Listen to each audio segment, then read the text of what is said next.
This is the 2024 Honda Passport TrailSport. Is this the best trim level option?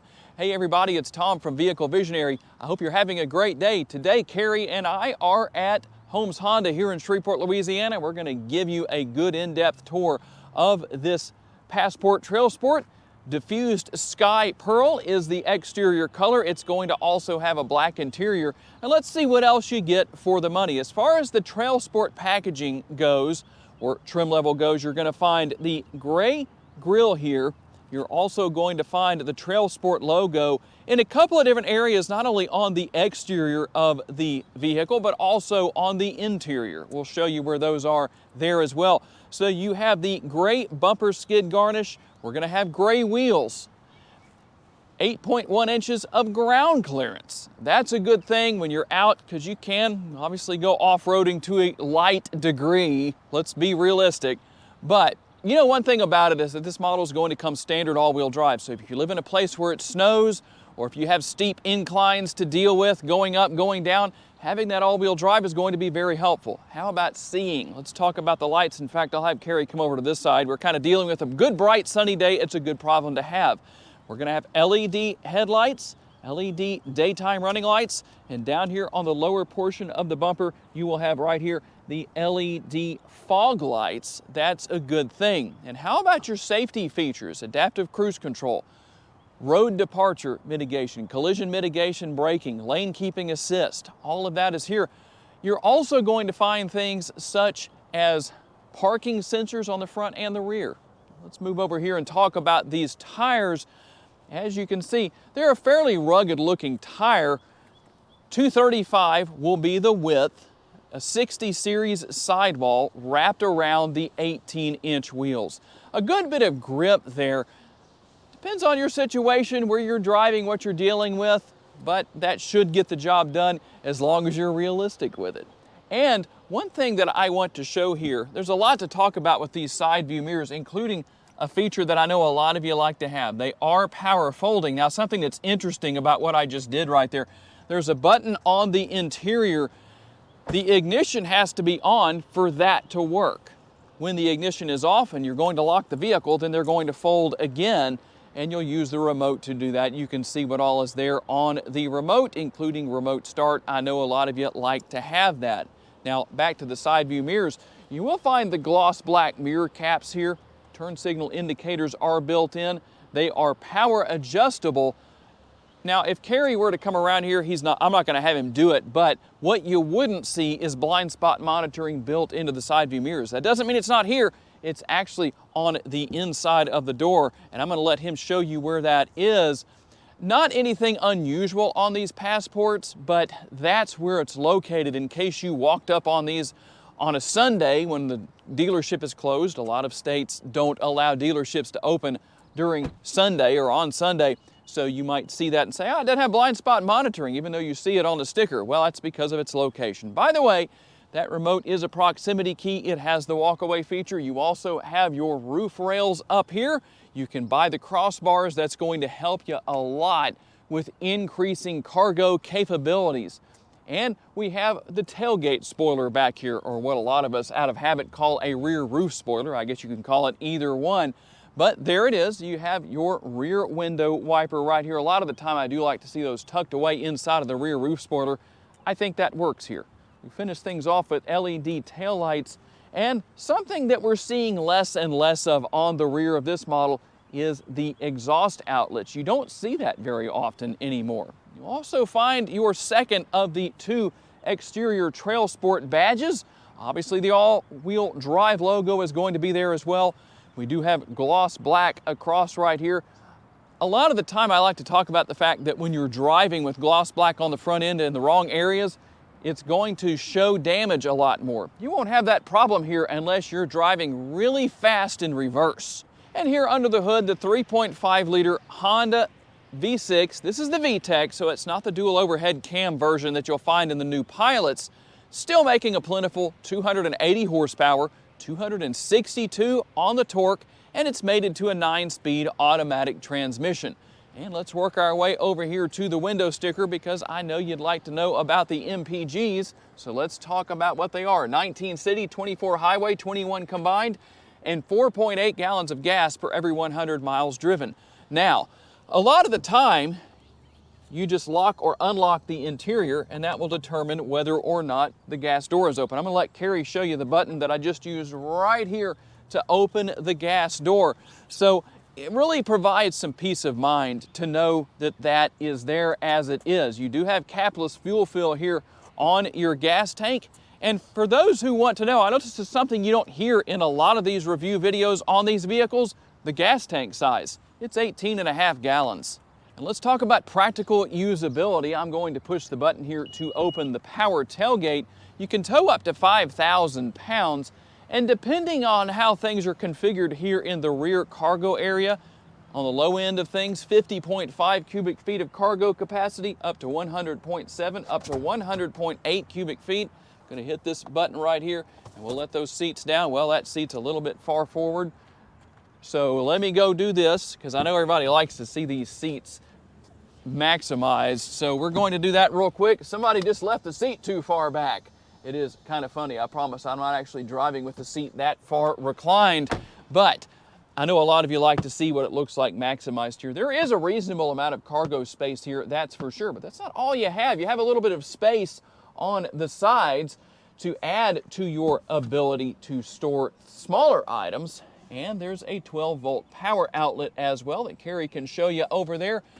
And underneath the floor right here, there's going to not only be some cargo space, but underneath that plastic area, we're not going to remove it, but you do pull that out to be able to make access to your spare tire. This whole thing moves up and out of the way, so that's very easy to deal with if you ever need to change a tire. Nice to know it's not just a tire repair kit. And let's talk about what your rear seat passengers are going to find. We'll start with the door panel here. Plenty of room for the armrest. Comfortable armrest, also a couple of cup holders here built in.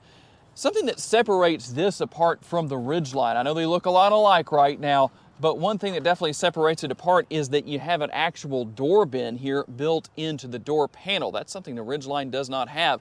You will also find the shades that can be put in place or moved out of place depending on what your rear seat passengers want to do. And one of those common questions I know a lot of you like to know about, do the rear seats recline? They do recline here, not a lot, but they do recline. And something that I thought was very interesting, you don't have a third row here, but you can still move these seats back and forth. So that's kind of an interesting thing. You will find the orange contrast stitching indicative of this being the TrailSport trim level. And when I hop inside here, we're going to find rear seat pockets on each seat, so that's good. A little bit of extra storage space. We'll have the fold-down armrest with the cup holders built in. Attention automakers, and even Honda, you need to put this in all of your vehicles. When you have this vertical layout like this, that is a good thing because it can still be used as an armrest even with a bottle in each holder. Take note on that. Now, we also have our rear air conditioning vents. Another thing that I know a lot of you are looking for your rear seat passengers. Have a couple of USB options and the power outlet over here as well. And while we're here, I'm going to open the shade for the sunroof. It's not panoramic. We're going to have to wait and see what comes in the future. Honda hasn't really told us what we're going to see in 2025, but if you're looking for the 2024 Passport, there are some changes to talk about in the front seat. And for those of you who are saying, all right, Tom, if I came into Holmes Honda to buy this model you're showing us in the video today, how much will it cost me? $46,350. Let's see what else you get for the price beyond what we've already shown you. We'll go to the door panel right there, and you'll find more of that orange contrast stitching that we've seen throughout the interior already. The nice, comfortable armrest up there, and a little bit more space with the door bins, the upper and the lower. Obviously, all of the windows are power. That's a good thing. Now, your front windows, I'm going to drop the window right here just to show you. One touch down and one touch up. Now, that's not going to be the case with your rear doors, just so you know. And when we come in and look at the power and heated seats here in the front seats, There is going to be one addition, which is going to be the TrailSport logo that's going to be embroidered into the headrest. I always wonder, why not put that in the back headrests as well? I've never really understood why that isn't there. Most people probably don't care about that. I'm probably the oddball on that. Now, we'll hop on into the interior here. You will find the TrailSport logo on those floor mats that are really good for all seasons, all situations.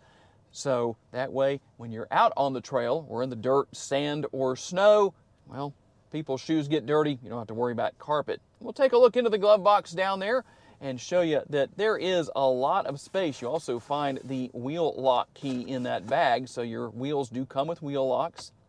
And we'll take a quick look here at the center console. This is something that's changed if you haven't seen it yet. Much wider. Gone is that garage door style opening or lid, if you wanted to call it that.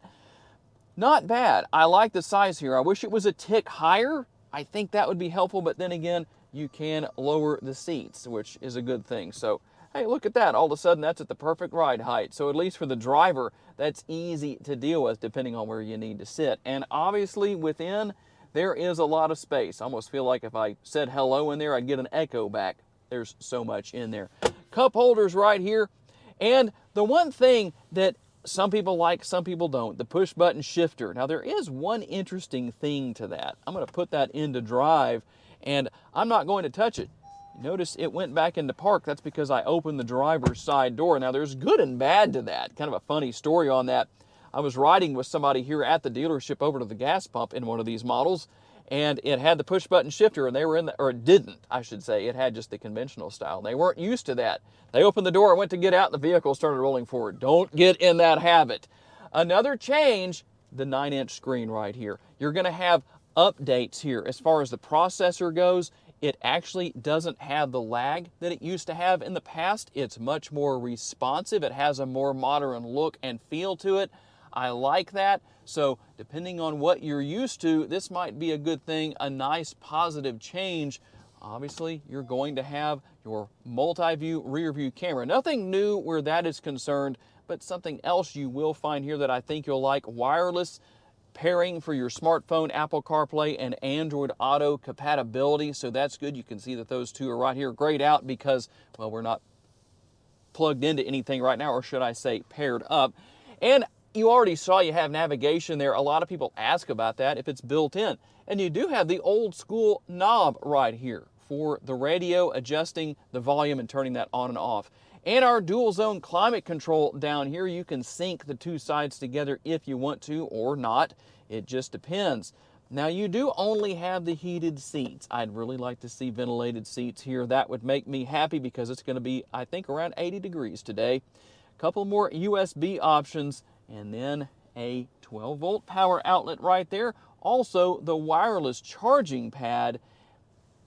But there's a lot more to tell you about over here on the driver's side, including multiple driving modes. So let's get over here and find out. All right, Vehicle Visionary, let's hunt and peck through this steering wheel here, through this front center area. Controls you have park assist, collision warning, stability on and off control. You have lane departure assist, mirror controls. There's your economy button. We already talked about the trunk release and the hood release, the gas tank door release also. On your steering wheel, you have the phone button, speaker button to talk to the phone. You have heated steering wheel option here also. You have your cruise control button. Here's your stock for your lights. Another stock here for your windshield washer controls front and back. Here's the knob here to adjust your brightness on your steering wheel. Down here on the side, we have the knob for the button for your steering wheel adjustment. You have up and down and forward and backward on your steering wheel. What else do we have here? Here's your dashboard. We don't have heads-up display on this. That'd be a nice thing to have. And the steering is very, very light and comfortable, even in park mode. You can feel that it has very good power adjustment. There's a manual foot brake down here also. Gas pedal, brake pedal. It's all very comfortable in the position that it's in. And this is a very nice vehicle. Very nice little window right here. Quarter window. You don't see those very often. visor control with, it does come out and in for the sides. Very nice. Another thing you have in this vehicle, a lot of vehicles don't have, is you have an adjustment over here for your seat belt, for your shoulder height adjustment. Just push that button in, go up or down based on how tall or how short you are. And you have your grab handle right here. One more thing I forgot to talk about Vehicle Visionary fans. Right here you have your automatic start-stop button, which you can turn on and off by pushing that button. And we also have your drive mode button, which is right here. So when you push that button, it changes your drive modes to normal, snow, mud, sand. Back to normal. And we also have the sequential mode button right here, which is a form of drive and a generic version of sport, I'll call it.